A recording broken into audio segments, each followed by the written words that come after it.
Welcome back, everybody, for another deep dive. Have you ever felt like you are kind of stuck on autopilot?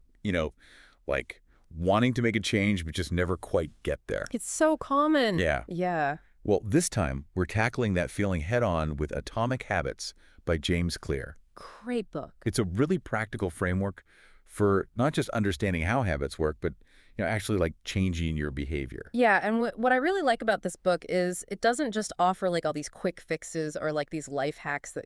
Right. It really dives into why we do what we do, emphasizing that even the smallest changes, when you repeat them consistently over time, lead to those big results. So it's like that old saying, Rome wasn't built in a day. Exactly. That's Yeah. exactly it. It's the power of tiny gains, and Clear illustrates this beautifully through his own life story. This guy wasn't always a habit guru. Right. In high school, he suffered a near-fatal accident playing baseball. Oh, wow. Yeah, fractured face, serious cognitive impairment, you name it. Wow. It took months of just grueling rehab just to relearn basic functions like walking in a straight line.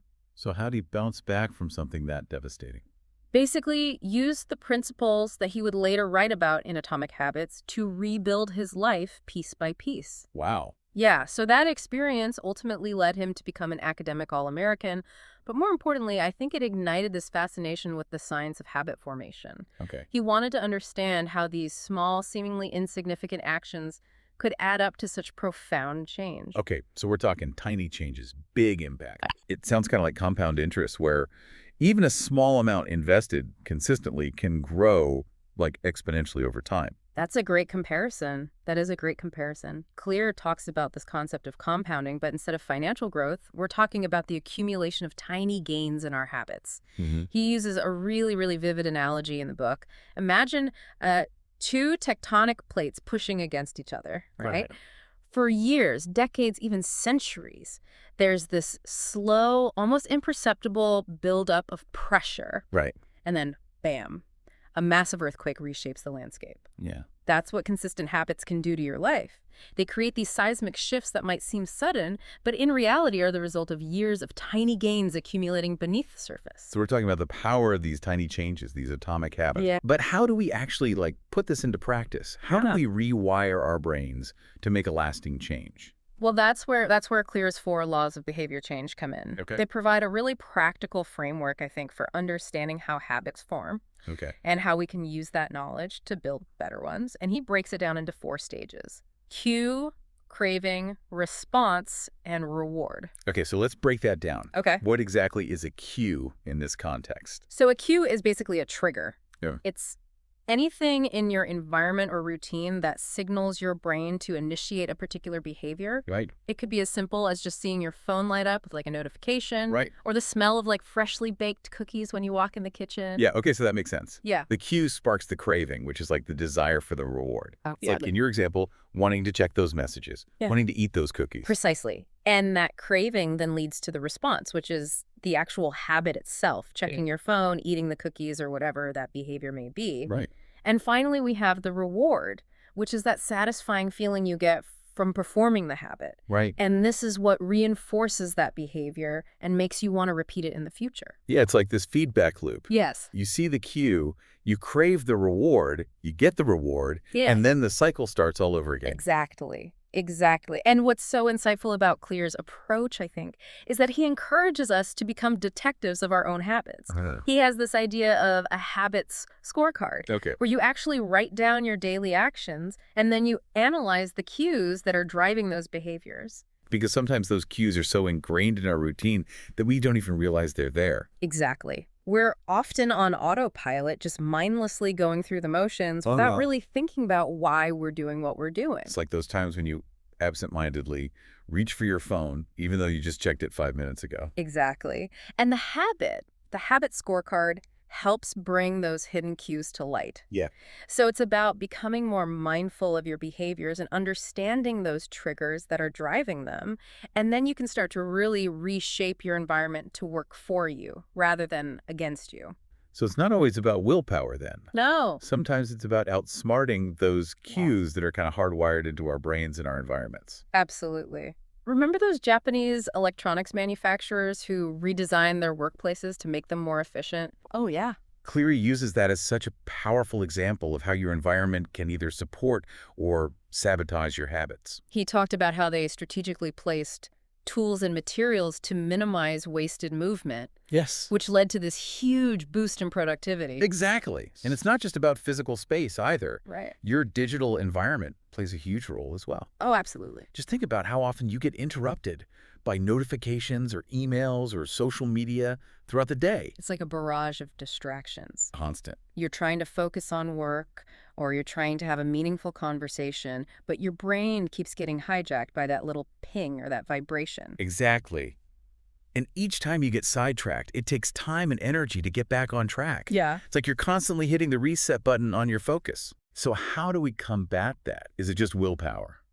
Willpower can definitely play a role, but Clear offers some, I think, more sustainable strategies for managing those digital distractions. Okay. He talks about the importance of designing your digital environment to be more intentional and less reactive. Okay. So, for example, instead of having notifications constantly popping up on your phone, you could create like designated times throughout the day to check your email or social media. Right. So it's about setting those boundaries Yeah. and creating space for focused work and meaningful interactions without those constant interruptions. Exactly. And it's not even just about productivity. It's about reclaiming your attention and being more present in your life. That's such a good point. When you're constantly distracted, you miss out on those small but meaningful moments that really do bring joy and connection. Absolutely. And that brings us to, I think, another important aspect of habit formation. Okay. The role of reward. Yes. And this is where things get really interesting because Clear dives into the brain science behind why we crave certain rewards. And let's just say our brains haven't quite caught up to the 21st century. It's so true. Our brains are still wired for instant gratification, just like our cave-dwelling ancestors. Right, because if you didn't get that food or shelter right away, Yeah. you might not survive. Exactly.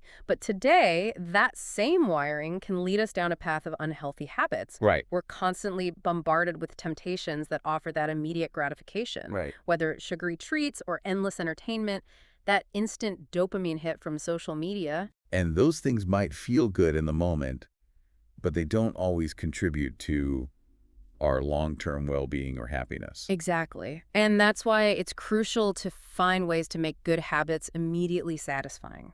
Okay. Clear talks about a strategy he calls temptation bundling.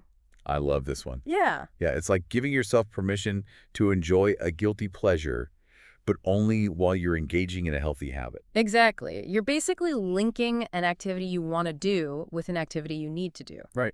For example, only allowing yourself to watch your favorite show while you're on the treadmill, or enjoying a relaxing bath after a productive work session. You're hacking the reward system. Exactly. You're still getting that dopamine hit, but you're also making progress on your goals. And over time, those small wins start to add up, Yes. creating that sense of momentum that keeps you going. Yeah. It's about finding those small victories that make you feel good and keep you moving forward.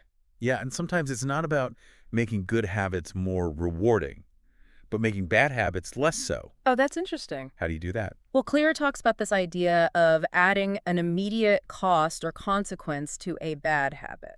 Okay. So, for example, if you're trying to cut back on smacking, you could put a rubber band around your wrist Okay. and snap it every time you reach for that bag of chips. Oh, it's a classic aversion therapy technique. Right. Yeah, you're associating that unwanted behavior with a slightly unpleasant sensation, which over time can make it less appealing. Exactly. It doesn't have to be anything drastic or painful. Right. Even a small discomfort can be enough to just disrupt that habit loop and make you think twice before indulging. It's about making those bad habits less automatic and more intentional. Exactly.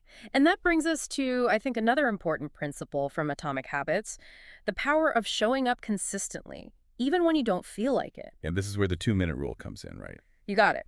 The 2-minute rule is all about breaking down any task, no matter how daunting, into a 2-minute version that feels manageable. So instead of telling yourself you have to go for a 30-minute run, you just say, put on my running shoes. Exactly. Because often the hardest part is just getting started. Right. Once you've taken that first step, it's so much easier to keep going. You're tricking your brain into thinking it's no big deal. But then once you're in motion, you're more likely to stick with it. I love that. Like they say, motion creates emotion. I love that.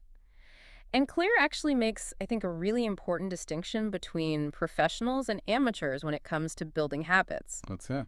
He says that professionals stick to the schedule, amateurs let life get in the way. Hmm, Yeah, it's a powerful reminder that consistency is key. totally. We all have those days where we're tired or stressed or unmotivated, Yeah. but it's that ability to keep going even when it's not easy Yeah. that separates those who achieve lasting change from those who don't. It's about showing up for yourself even when you don't feel like it, Absolutely. because those are the moments that really count. Exactly. And that brings us to another powerful strategy from Atomic Habits, the power of tracking your progress. Yeah, because sometimes just seeing how far you've come can be so motivating. It can be incredibly motivating. Yeah, it's a visual reminder of your commitment and your progress. Precisely. And Clear talks about how tracking can actually make a habit more satisfying by Okay. providing that visual evidence of your accomplishments. It's like giving yourself a gold star every time you stick to your habit. Exactly. And those little rewards add up over time, creating a sense of accomplishment and pride. So many different ways to track your progress. Oh, so many. You can use a habit tracker app. Yeah. You could use a simple spreadsheet. Yep. You can even just mark off days on a calendar. Whatever works. The key is to find a method that works for you Yeah. and that you can stick with consistently, Exactly. because consistency is key. Yes. It's not about being perfect. It's about showing up day after day and making those small, incremental improvements. Exactly. And that's what Atomic Habits is all about, building a system for continuous improvement, one tiny change at a time. It's about embracing the journey, not just the destination. Absolutely. And that journey starts with understanding the science of habit formation Right. and then using those principles to create a life that aligns with your values and aspirations. I love it. Yeah. It's so easy to get caught up in those like grand visions of our future selves. Right. You know, the one who's like effortlessly rocking those good habits. Yeah. But Clear reminds us that real change happens incrementally, day after day, habit after habit. Totally. You know, it's about focusing on those tiny gains and trusting the process. And I think that's where the power of tracking your habits comes in. It's not just about like data. It's about creating a visual representation of your progress. Yeah. And seeing those check marks on your calendar or those little squares filled in your habit tracker can be incredibly motivating. Totally. It's like giving yourself a high five every time you stick to your goal. Yes. Even if it's just meditating for 1 minute or doing 10 push-ups. Right. You know, and those small wins accumulate over time, and it creates this sense of momentum that keeps you going. Momentum is huge. It's like, hey, Yeah. I'm actually doing this. I'm making progress. Exactly. It's about celebrating those small victories along the way. Yeah. And speaking of celebrating, Sure. Clear also suggests a clever tactic for dealing with those pesky bad habits, making them unsatisfying. He tells this funny story about this guy who wanted to quit snacking. So every time he reached for like a bag of chips, he would do 10 push-ups. Okay, I love that. Yeah. Yeah, it's like that saying, nothing tastes as good as being healthy feels. That's good. I like that. But in this case, it's like, nothing tastes as good as avoiding those extra push-ups feels. Exactly. It's about shifting that balance of pain and pleasure. Right. Our brains are wired to avoid pain and seek pleasure, so why not use that to our advantage? Right. So by associating that negative consequence with a bad habit, we can make it less appealing over time. It's like rewiring those reward pathways in your brain to favor the good habits Totally, yeah. over the bad ones. Yeah, and if you're really serious about breaking a bad habit, Okay. Clear suggests taking it a step further, finding an accountability partner, someone who will hold you to those commitments. It's like having a workout buddy, but for your habits. Exactly. You know, there's something powerful about knowing that someone else is in your corner, Yeah. cheering you on and keeping you accountable. There's a certain level of social pressure, I think, that can be really effective. Yeah. Especially if you're the type of person who thrives on that external motivation. Yeah. It's like having your own personal cheerleader who's invested in your success. And speaking of your inner circle, Yeah. Clear also stresses the importance of surrounding yourself with people who embody the habits you want to build. Huge. Right? We're social creatures. Yeah. We tend to adopt the habits of those around us, often subconsciously. It's so true. If you want to read more, start spending time with bookworms. If you want to get in shape, join a running club or hit the gym with a friend who motivates you. Right. It's about aligning your environment and your social circle with your goal. It's like creating a support system for positive change. 100%.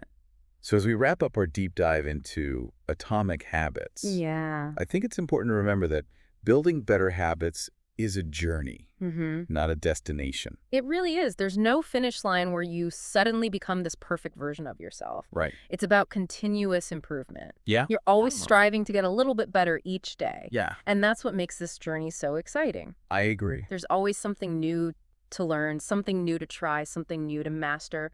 It's about embracing the process and recognizing that even those small changes, when you compound them over time, they can lead to extraordinary results. Absolutely. So no matter where you are on your journey of personal growth, Yeah. remember that every step counts. Every single one. Every habit matters, and the power to create a better you is within your grasp. It really is. It's amazing. This has been another deep dive. We'll catch you next time.